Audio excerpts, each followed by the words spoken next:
Wednesday on 2.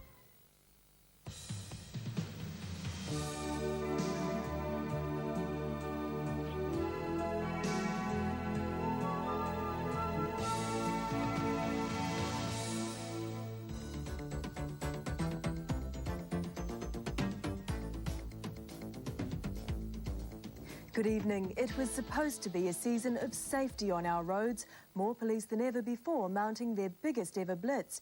Instead, the year's start has been disastrous. The toll was 16 by this morning. Tonight it's got to 20. Maramina Roderick recounts the carnage and the plea for improvement. Another wreck, another death, another grave blow for police. It's the age-old message. Speed, alcohol and lack of attention kills. 4 people died on our roads today, including a young woman who didn't survive this in Whangarei. Her car went under a truck. Her death brings the road toll tonight to 20 and a gruesome start to 1995. Since January the 1st, 17 people have been killed in the North Island, mainly young men and 2 women. In the South Island, 3 fatals, 2 men and 1 woman. We're going looking for the drivers. And it doesn't matter what they say And we're going to strike at random. or what they show. Police can't get the message home. It is disappointing. The police are working really, really hard to bring the road toll down.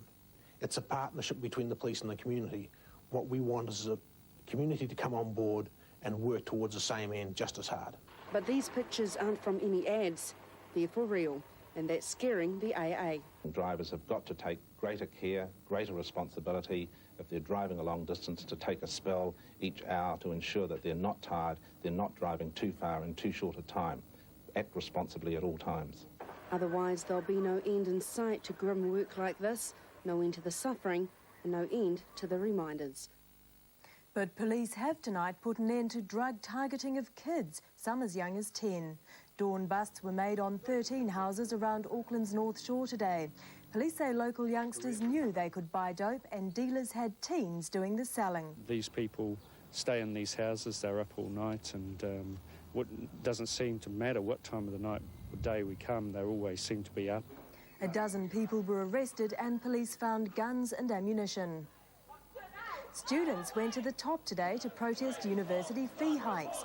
They took to the roof of the National Party's Auckland headquarters.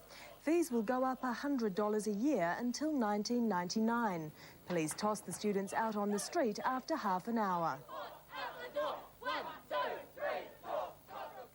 Californians are out on the streets after ferocious floods, but more rain's on the way. 9 have died, tens of thousands have fled after a week of non-stop water. I love Los Angeles. Every place has its own problems, so no, Los Angeles is the best place in the world. I'm a native. I can't leave. This is my home.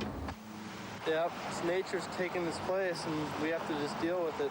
The damage price tags already hundreds of millions of dollars. Further north, a monster moose has gone mad and attacked an elderly man. She went back towards the doors and then got frightened that way and turned around and came back and stomped him some more. Within minutes, the 71-year-old victim was dead. Police think the moose struck out after being pelted by snowballs. It's the second killer attack in 2 years. And there's been a killer blow to the Kiwi cricketers today. Batting maestro Martin Crowe is out of not just the one-dayers, but the Windies tests as well. Simon Mercer reports. The evidence was plain to see in South Africa last week. Martin Crowe's troublesome knee reduced him to a hobble. Crowe returned home hoping a minor operation would have him fit in 3 weeks, but it'll be a longer wait than that. Well, sadly, the operation has uncovered a bit of new damage, which occurred during the first test against the South Africans, and which Martin carried for the rest of the tour. Crowe will miss the West Indies tests and one-dayers, as well as the centenary one-day tournament. It's sad for him not to be able to play against us. I mean, I think we'll be a lot happier not playing against him because he's a high-class performer. Crowe wasn't available for comment today. His employers don't believe his career is over, and the man himself still wants to play in the one-off test against South Africa in early March. While speculation continues about coach Jeff Howarth's future, team manager Mike Sandland resigned today, citing business pressures.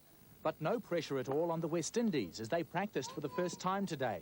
Curtly Ambrose looked impressive, but it was the left-hander from Trinidad the kids wanted an autograph from. Who was the one you most wanted to get?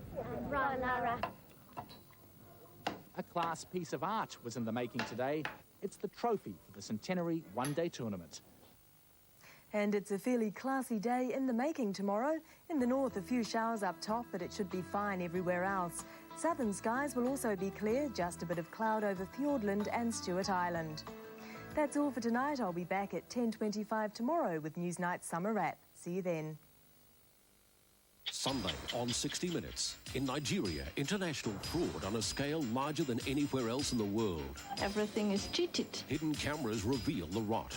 And at birth, he had enough skin for a 5-year-old. I didn't think a little baby could ever look like that. But this family have proved that beauty is more than skin deep. Plus, it takes off, does when she likes, quite beyond my control. It's horrible, isn't it? Barry Humphries and his alter ego. 60 Minutes, the summer edition, 7:30 Sunday on 2. It takes two, baby. No, it takes two, baby. Just me and you, two can't make. You know it takes two can't make. Just me and you, two can't make. Channel 2.